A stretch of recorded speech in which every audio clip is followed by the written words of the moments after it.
আসসালামু আলাইকুম সুপ্রিয় শিক্ষার্থী বন্ধুরা, স্বাগত তোমাদের সহজে শিক্ষর আজকের এই ক্লাসে। তো আজকে আমরা কিন্তু তোমাদের একাদশ অধ্যায় বিজ্ঞান বইয়ের পারিপার্শ্বিক পরিবর্তন এবং বিভিন্ন ঘটনা এই অধ্যায়টির পার্ট ৫ এবং ৬ এর গুরুত্বপূর্ণ একটি টপিক বাষ্পীভবন, ঘনীভবন এবং কঠিনীভবন এবং কার্বন চক্র, এই বিষয়গুলো নিয়ে আমাদের আজকের আলোচনা।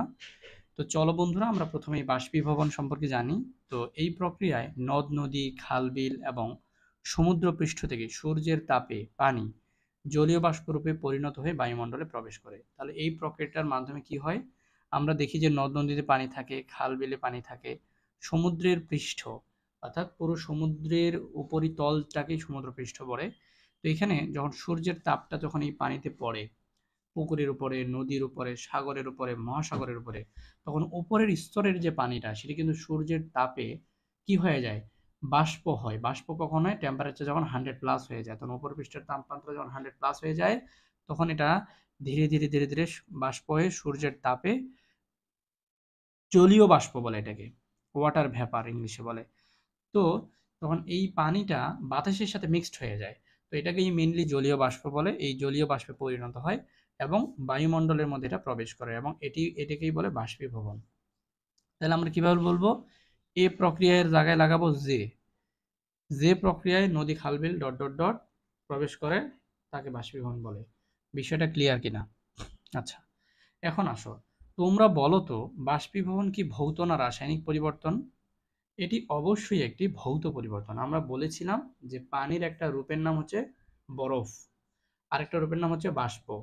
তাহলে এটা যখন পানি থেকে বাষ্প হয়ে ওয়াটার ভ্যাপার হয়, তখন এটা H2O থাকে।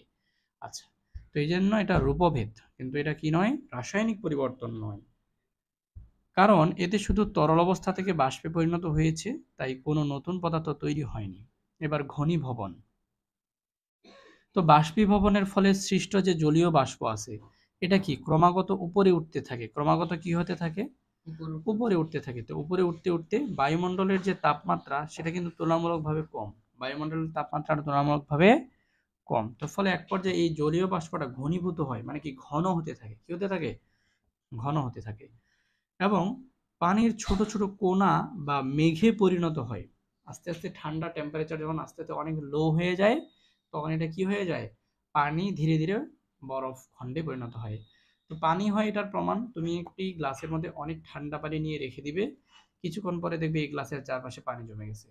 তাহলে কি গ্লাস ছিদ্র হয়ে পানি বের হয়েছে? না, মেইনলি ওয়াটার ভ্যাপার আমাদের ওয়েদারের মধ্যে আছে। এখান থেকে ওই যে ওয়াটার ভ্যাপার বা H2 গুলো, যেটা জলীয় বাষ্প আছে, এই জলীয় বাষ্পটা মূলত ঠান্ডায় পানি হয়ে গেছে। আবার বোঝাতে পেরেছি কিনা? তো এইভাবে ওয়াটার ভ্যাপারটা ধীরে ধীরে উপরের দিকে উঠতে থাকে এবং একটা পর্যায়ে এটি ঠান্ডা হয়ে পানির কণা এবং পরবর্তীতে বরফের কণায় মেঘে পরিণত হয়। আচ্ছা, তো এই যে জলীয় বাষ্প থেকে মেঘ তৈরির যে প্রক্রিয়া, এটার নাম কি, ঘনীভবন। তাহলে আমরা বলবো যে প্রক্রিয়ায় হ্যাঁ, এটা একটু বড় করে দিব, বায়ুমণ্ডল তাপমাত্রা কম। আচ্ছা, যে প্রক্রিয়ায় জলীয় বাষ্প ঘনীভূত হয়ে পানির ছোট ছোট কণা বা মেঘে পরিণত হয়, জলীয় বাষ্প থেকে মেঘ তৈরির প্রক্রিয়াটার নাম। তাহলে এই যে এখানে আমরা যে লাগাই দেবো, যে পর্যায়ে জলীয় বাষ্প, ঠিক আছে, যে পর্যায়ে জলীয় বাষ্প থেকে এই পর্যন্ত হয়ে গেল আমাদের। প্রিয় শিক্ষার্থী বন্ধুরা, এখন আমরা কিন্তু ঘনীভবন সম্পর্কে জানবো। তো পানি চক্রে মেঘের পানি কণা জমে বরফে পরিণত হয় এবং পর্বতের চূড়ায় কিন্তু জমা হয়। কঠিনীভবন। তো পানি চক্রের মধ্যে কি হয়, যে মেঘের পানি কণাগুলো জমে বরফে পরিণত হয়, ঠিক আছে। পানি চক্রের মধ্যে এটা একটা কিন্তু আছে, যে এটা কি, প্রথমে এটা ফুটতে ওয়াটার ভেপার হয়ে গেল, তারপর এটা কি পানি হয়ে গেল, তারপর বরফ। তো এবং সাধারণত পর্বত পর্বত অনেক উঁচু হয় এবং বলেছি যে উঁচুতে গেলে আস্তে আস্তে কি হয়ে যায়, টেম্পারেচারটা লো হতে থাকে। মানে মানে ওয়েদারের টেম্পারেচারটা এমনিতেও তুলনামূলক কমই। হুম। আচ্ছা, তো বিশেষ করে যখন পাহাড়ের উঁচুতে আমরা উঠি, ওই জায়গাটাতে যেহেতু আগে থেকেই বরফগুলো আছে এবং সে কারণে এখানকার টেম্পারেচারটা অনেক লো, অনেক লো। এবং এই কারণে দেখা যায় যে যারা উপরের দিকে পর্বত ওঠে, তারা অনেক জ্যাকেট ম্যাকেট লাগিয়ে কিন্তু উঠে, দেখেছো কিনা তোমরা? হ্যাঁ, এবং দেখা গেছে বরফের কারণে অনেকে অনেকে মারা যায় ঠান্ডার কারণে। তো যখন উপরের দিকে উঠে, আর আমি বলেছিলাম গ্লাসের উদাহরণ দিয়ে যে চারপাশে পানি জমে, তাহলে এটা তো একটা বিশাল গ্লাস, বরফ, বরফ পাহাড়টা, পর্বতটা। তো এখানে আশেপাশে যে ব্যাপক পরিমাণ যে হাওয়া বাতাস আছে, এটাকে তাহলে বরফ ধীরে ধীরে সে পানি আর বরফে পরিণত করতে পারবে না, পাহাড় পর্বতটা, যেহেতু আগে থেকে বরফ আছে, অনেক লো টেম্পারেচার। তো এই যে বরফে পরিণত হয়ে পর্বতের চূড়ায় জমা হয়। তো পানি বরফে পরিণত হওয়া এটি কি ধরনের পরিবর্তন? এটিও কিন্তু একটি ভৌত পরিবর্তন। তাহলে কঠিনীভবনটা কি? যেখানে পানিচক্রের যে প্রক্রিয়ায় মেঘের পানিকণাগুলো জমে বরফে পরিণত হয় এবং পাহাড়ের চূড়ায় জমা হয় তাকে কঠিনীভবন বলে। কি বলে? কঠিনীভবন। এবার কার্বন চক্র। কার্বন চক্রের মাধ্যমে আমরা মূলত দেখতে পাই যে কিভাবে কার্বন প্রকৃতিতে এক মাধ্যম অবস্থা থেকে অন্য মাধ্যম অবস্থাতে চক্রাকারে ঘুরতে থাকে। তো নিচের যে চিত্র আছে সেখানে ওটা দেখানো হলো। আমরা একটু ডিটেলস পড়ি। তো এই কার্বন চক্রের সাথে জড়িত একটি গুরুত্বপূর্ণ বিক্রিয়ার নাম হচ্ছে সালোক সংশ্লেষণ। তোমরা আগেই জানছো যে এই প্রক্রিয়ায় গাছপালা বাতাসের যে কার্বন ডাইঅক্সাইডটা আছে তাদের পাতার মধ্যে যে কি আছে, গত লেকচারেও বলেছিলাম যে সূর্যের আলোটা এই পাতার মধ্যে এই যে ছিদ্র আছে, ঠিক আছে, এই পাতার ছিদ্র এখানে দেখা, এখানে স্পষ্ট আছে। এই যে পাতার মধ্যে একটা ছিদ্র আছে, এটার নাম হচ্ছে স্টোমাটা। তো এটা বড় করলে দেখতে এমন, এটার মধ্যে একটা ছোট্ট পার্ট আছে, এই যে এটা এরকম, এটা হচ্ছে পত্ররন্ধ্র। এটার ভিতর দিয়ে পরিবেশ থেকে হাওয়াটা ঢোকে, কার্বন ডাইঅক্সাইডটা ঢোকে, ঢোকার পর এটা হচ্ছে পাতার মেসোফিল টিস্যু। এই যে হ্যাঁ, এটা হচ্ছে পাতার মেসোফিল টিস্যু। এই জায়গাটাতে কি হয়, সালোক সংশ্লেষণটা মূলত হয়।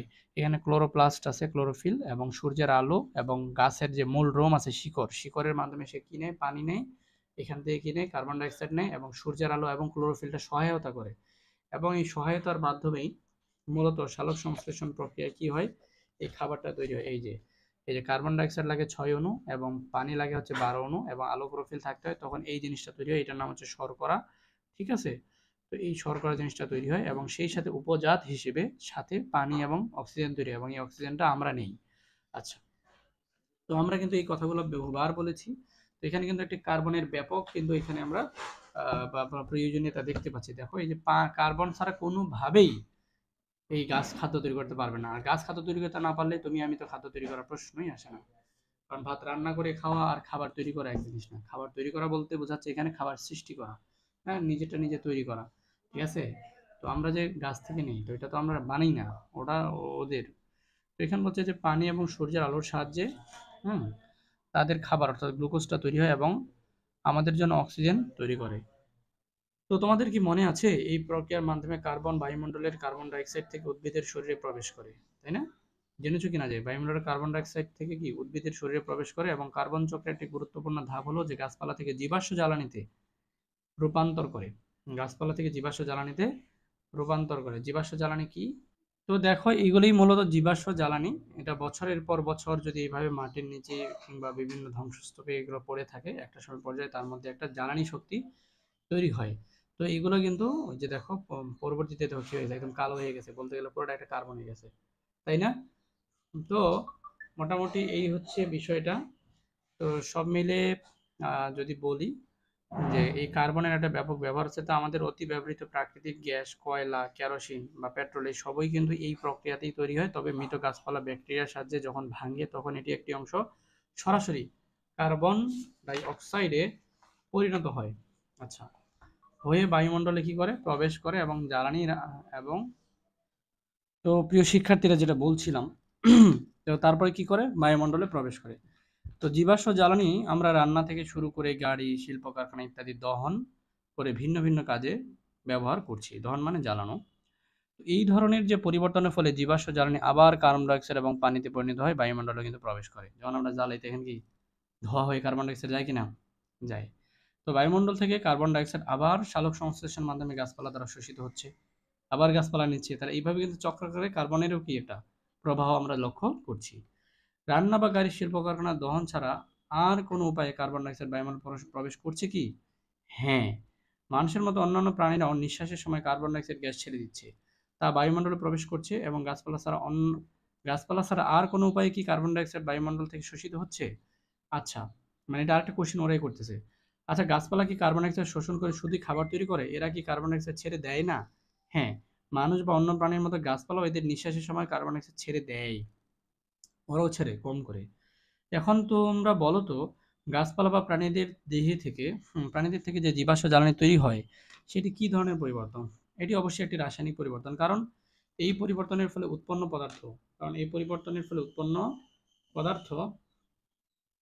প্রিয় শিক্ষার্থী বন্ধুরা, তো এখানে যে পরিবর্তনটা সেটা কিন্তু রাসায়নিক পরিবর্তন। কারণ এই পরিবর্তনের ফলে উৎপন্ন যে পদার্থ অর্থাৎ জীবাশ্ম জ্বালানি গাছপালায় থাকা স্টার্চ, প্রোটিন ইত্যাদি থেকে কার্বন ডাই অক্সাইড সম্পূর্ণ ব্যতিক্রমধর্মী। পরিবেশ থেকে যখন সে নেয় মানে কার্বন ডাই অক্সাইডের গাছ, তখন সেটা কিন্তু কার্বন ডাই অক্সাইড হিসেবেই থাকে। বাট যখন গাছের ভিতরে যায়, ওটা কিন্তু আর তখন কার্বন ডাই অক্সাইড থাকে না, তখন এটা কি হয়ে যায়, শর্করা বা কার্বোহাইড্রেট বা গ্লুকোজ এটাতে পরিণত হয়।